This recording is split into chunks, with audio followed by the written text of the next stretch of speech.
Right, welcome everyone to the Simon Show. Today, it's no predicted 11, it's no Mourinho's press conference reaction, because unfortunately, we've got international duties coming ahead. We've got some very interesting international matches. We've got the Nations League tomorrow, Italy against Spain, giving us those semi-final deja vus of the Euro 2020. So that will be very interesting to see. But I do believe that unlike the first international duties, this is not that bad. I know some players are injured, and today's topic, in fact, is Zaniolo and Smalling's injury updates. But I do think that this, as much as the players will get tired, the players who will get a call, and the players who got a call are Kumbula, Rui Patricio, Tammy Abraham, Pellegrini, and these players are the players which got a call up from their national teams. So as much as I think they will be tired when they get back playing in this area, I do think that I would have rather put this international duties right now than in any other part of the season. Because after this international duty break, Roma have got the toughest part of the season. They've got Juventus, Milan, Cagliari, and Napoli. The next four matches in this area are this. You can see it from your top right corner over here. Where is it? Over there. Juventus, then we've got Bodo Glimt, Napoli, Cagliari, and Milan. So I do think that to improve all of the mistakes and to clear all of the mistakes, Mourinho needs time, something he's been emphasizing on for quite a long while in many press conferences. But I do think this international break will allow him much time. It will allow him a lot of time, and that means that these players can reassess, relax, because there are some players like Karsdorp, in my opinion, which still are not 100% fit and therefore are not 100% giving the 100% impact that you want them to give to the squad. So they need time, and it's something Mourinho has been asking for as soon as he got called as a Roma manager. In every press conference he has mentioned time, and it's very important. I think this international break allows him to reassess everything. But today, we obviously need to talk about international duties as well, but today's main topic, ladies and gentlemen, is Zaniolo and Smalling's injury. Now, I believe Zaniolo is the most unluckiest player humanity could see. Now, I'm not exaggerating this. Zaniolo is 22 years old. He already broke 2 ACLs. He already, spent a lot of time outside of a football pitch and didn't play that much for Roma, didn't play that much for the Italy national team, didn't get a call from Mancini earlier on this week, because at the end of the match against Lazio, Zaniolo did that terrible but fair gesture against Lazio fans, which were insulting him for the full 90 minutes. So as soon as Zaniolo got back in the changing rooms after that defeat, he started touching his balls and staring at Lazio fans. And that gesture from Zaniolo is a gesture which Mancini, the international coach, still didn't digest. And he did not give a call to Zaniolo for that being the main reason. However, Pessina, the Atalanta player, the young player of the Euro 2020, as many people would remember, was getting the call instead of Zaniolo. However, he has got injured terribly in the match against Milan for Atalanta. He will be out for the majority of the season, and every journalist, every football member was convinced that Mancini, to substitute Pessina's call, would give Zaniolo a call. And when Karma says you're not stepping in that international national team call-up, Karma means it. Because when Zaniolo had a chance of getting the Italian national team back again, bang! He's injured. Now, obviously the first words we get in our minds are, fuck. But at the same time, I think we need to be happy about this. Because I think it's a matter of faith. If Faith didn't want Zaniolo to get into that international team call in October, there's a reason for that. You know, if he might have ended up there, he'll probably get injured. So as much as it's good for Zaniolo and his personal records, his personal football career, it's great for Roma. Because I'm not saying the injury is great. The not getting the call is great for Roma. Because that means that Zaniolo can relax, reassess, and is ready for these matches over here. Where are they? These matches over here. So, Zaniolo did not get a call from Mancini. Was supposed to get a call after Pessina's injury, but is injured. Now, it's not a big deal. Don't you worry, I'm not going to traumatize you here. It's not a big injury. Zaniolo, as I told you many times, is an injury-prone player for the simple fact, and this is, the statistics say this, scientists and doctors have proven this. Zaniolo is got in the past so many injuries because he's very muscular, right? His muscles are like this in compared to his body. He's very physical, and we've seen this. And doctors are saying that he's very injury prone because the muscles don't balance well with his body, meaning that his muscles are too strong in compared to the rest of his body. So every time he lands on those muscles legs, he gets injured. And look at those 2 ACL injuries. Now this, unlike those ACL injuries, is nothing serious. Zaniolo will be back for the match against Juventus on Sunday night, Italian time. Not this Sunday, the following Sunday. He will be back. It's not a serious injury, and I cannot emphasize this more, and I can't stress this enough. Don't worry, it's not a serious injury, and we're lucky that this type of injury came during the international duties, so that Zaniolo can spend time with Mourinho, spend time with Trigoria, talk with Mourinho, as well as reassess, talk about psychological factors which can bring him back to 100% fitness, but especially he is then back and possibly very close to that 100% fitness, which is what Zaniolo needs. Because 100% fit Zaniolo, prime Zaniolo, is going to be, in my opinion, an incredible player, which will form incredible bonds, especially with the king of Rome right now, Lorenzo Pellegrini. So, Zaniolo won't be training that much, obviously, with the rest of his teammates, which didn't get a call. He will rest, reassess, and he will spend time reassessing. Doctors say that it's not a serious injury. It will take him about 2 weeks to fully recover, 1/2 weeks to fully recover, because as much as it's a muscle injury, this injury came because Zaniolo is tired and is still not 100% fit, and therefore his muscles were tired. And when he forces these muscles, even when they're tired, they can cause problems. So that's the Zaniolo's injury. It's not a big deal. It's obviously an injury which will not allow him to be 100% fit for the match against Juventus, for the match against Bodo Glimt. But if he psychologically, right, he prepares for this, because he knows it's not a serious injury, but it's one of those injuries which he needs to treat well, even if it's not serious. Then if Zaniolo psychologically accepts that Korma didn't allow him to go with his Italian mates and play the Nations League matches, which are very important matches, Korma didn't want that to happen. But if Korma didn't want that to happen, there's a reason for that. And Zaniolo should be proud, because it would probably meant another injury. So Korma stopped him in a positive way, I think. But in these 2 weeks at Trigoria, he needs to sit down, because we want to see prime Zaniolo. And to see prime Zaniolo, Zaniolo needs to be 100% fit. 100% his physique needs to be fit.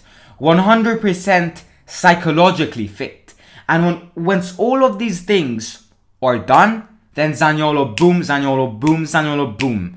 And our mouth and our eyes will start going like this to Nicolo Zaniolo, because he has these potentials. So, what Zaniolo needs to do, in my opinion, and I'm not a doctor, I go to school, I don't even have a degree yet. Medicine sucks. I don't want to become a doctor anyways. But if I were a doctor right now, the most important thing Zaniolo should do, as well as recovering from the muscle injury, is to psychologically recover as well. And that, in my opinion, could arguably be even more important than reassessing his muscles. Because, as I say it every time, many players, many managers say this every time, and I think they're 100% right. Football is 80% your mindset and 20% your physique. And I agree with that 100%. So, we talked about Zaniolo. It's not a serious injury. On the other hand, we've got Chris Smalling, whose injury is more serious. And once again, it's not a broken ACL. It's not a broken knee. It's not a broken foot. It's not a broken leg. It's still a muscle injury. But look at Smalling's age. Smalling, I don't want to say random bullshit. Let's just check Smalling's age. Smalling is 31 years old. Almost more than 10 years older than Zaniolo. And I do think that these muscle injuries affect his career. And when at the start of the season, during July, during August, I was saying Roma need to find options in defense because Smalling will get injured many times. I meant it. Smalling is injured now, and we gotta expect Smalling to get injured again and again and again. Because these muscle injuries, Smalling is one of these players which never gets a serious injury like broken ACLs or broken legs or that stuff. But Smalling gets muscle injuries every bloody time I wink my eyes. It is on another level. It is seriously unacceptable in a way. I understand his age. I understand he can't perform some movements anymore because of his age. But if that is the case, then he should do something. And I'm not saying retire from football, but he should consider playing less proactive if he wants to keep playing, because he will get more injuries. And I'm gonna say it. As soon as he's back from this injury, he'll play a few matches and then he's injured again. Because the only thing you're not sure about with Smalling is that every time he moves that muscle, and we've seen it against Empoli, which led to this injury, that movement like that to clear the ball, Smalling can do that. You know, Ibanez can, Kumbula can, Mancini can. But if Smalling starts going like a bloody karate boy, like that to kick the ball, his muscles will eventually go crack. And that is exactly the problem for Chris Smalling. I think he's a great player. Very experienced player. And I've said this many times. He is the player which brings the experience to the defensive section at Roma. He might not be that quick. He might not be that aggressive. But he knows how to stand and how to perform as a centre-back for AS Roma. He's got the experience. So, however, he needs to acknowledge the fact that he's not a teenager anymore. And he's coming towards the end of his career. Therefore, he can't play many matches. And he needs to be careful with the movements he performs. Because, once again, as I said before, Smalling is at that stage of his career where he's like a bloody porcelain ballet doll, right? Every time you touch the ballet doll made of porcelain, you're worried it breaks. That is exactly what's happening to Smalling. Every time Smalling bends his leg, bends his knee, slide tackles, sprints, we Roma fans get that heart attack thing we always get, which goes, oh shit. Smalling will get injured. And Smalling has a muscle injury because he did that movement against Empoli with his muscles. And unlike Zaniolo, he will not be ready against Juventus. He will not be ready against Bodo Glimt. And if things might end up really well, he's back for Napoli. Otherwise, I don't think he's back as well. Because Smalling will be out for at least roughly 1 month, 3 weeks to 1 month. And that's a lot. Once again, this injury happened the best timing possible because of the international duties. Because if this injury happened during, a normal season without breaks, Ibanez and Mancini would get back playing every single match. Kumbula maybe sometimes. But, And that means that Roma don't have many options once again in defense, and the players will get more and more tired. So Roma need to try and avoid these injuries. I know Smalling is 31, but they need to try and work on Smalling's, momentum. See, if there's a trend which says Smalling is injured, he's back from his injury, plays 3 matches, and is injured once again, then Mourinho should understand that he can't play Smalling for 3 consecutive matches. Because he's coming... Smalling is one of those players which you gotta monitor. You gotta monitor with a bloody... what's it called? The thing you look at. I can't figure out the name. You know it. You have to monitor Smalling.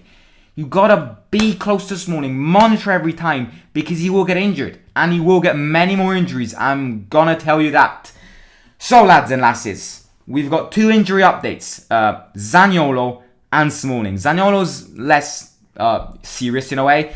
He's just out for 1/2 weeks. He will be back for Juventus, hopefully, but everyone says he will. But Smalling, on the other hand, is more serious because of his age, and he will definitely miss Juventus.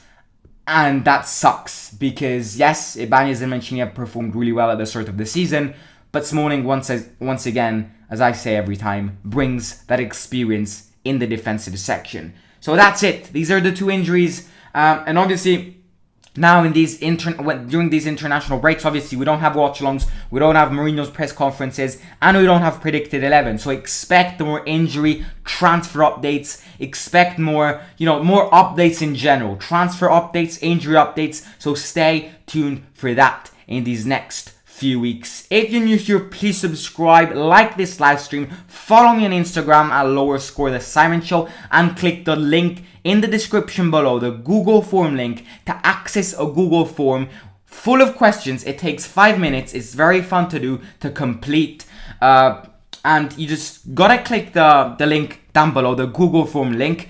Answer the questions which can improve the channel, which me, Alex, Chuck and Gary can learn from, and your advice to improve the Simon Show the best way possible. Once again, as I repeat, the Google form link in the description down below. There's written Google form. You can't miss it out. It's fun to do. It takes 5 minutes, and it can help us a lot. Lads, Lorenzo P, hello mate, how you doing? I'm fine mate, how are you? So Zaniolo can play for Juventus, or not sure yet? Everyone says, medicals, doctors say he will be back for Juventus. It's not that serious of an injury. It's more of like muscles being tired. So in these few weeks, he'll reassess his muscles, and he will definitely, in my opinion, be back for Juventus. If not Juventus, if things don't go the best way possible, if the injury doesn't, proceed, the rehabilitation doesn't proceed the best way possible, he'll be definitely back for Bodo Glimt. But let's focus on Juventus first. And I think he will be back for Juventus. Smalling won't, however. So that is it. As I said before, don't forget to like if you're new. Subscribe if you're new. I meant like this video as soon as it becomes... oh my god! Like this video. Like this live stream as soon as it becomes a video. And I'll catch you in a bit. You excited for tomorrow's Italy game? I am indeed, mate. I am indeed. We're going to continue this streak after that Euro 2020 win. And hopefully we win the Nations League as well. We want to win everything. Who are the other 2 clubs? It's Italy and Spain. And then Belgium and France. That's a very interesting match. Right, I'll catch you in a bit. Good night. Take care. And expect more injury and transfer updates in these few weeks of international duties. I'll see you there. Simon out.